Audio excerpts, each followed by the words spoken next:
So first explain how this happens, because as I understand it, and you're the expert here, the judge is not saying that Weinstein is not guilty, just the evidence that was allowed in the courtroom. So can you explain a little bit about that? So basically, this evidence, the judge in every case where it's like this has to make a determination. Is the evidence more relevant than prejudicial?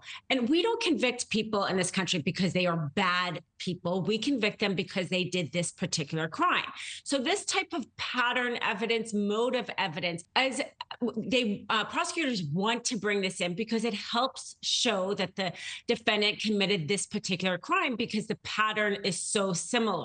But the problem is if it's too prejudicial and not connected enough to the actual crime on trial, then there could be this idea that the defendant didn't get a fair trial. And that's what essentially the appellate court said.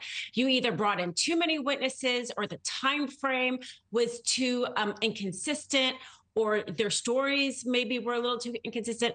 Maybe if they had brought in less of these uncharged witnesses, they wouldn't have gotten this overruled. But basically, they're saying the trial court judge made that balance between relevancy and prejudicial wrong.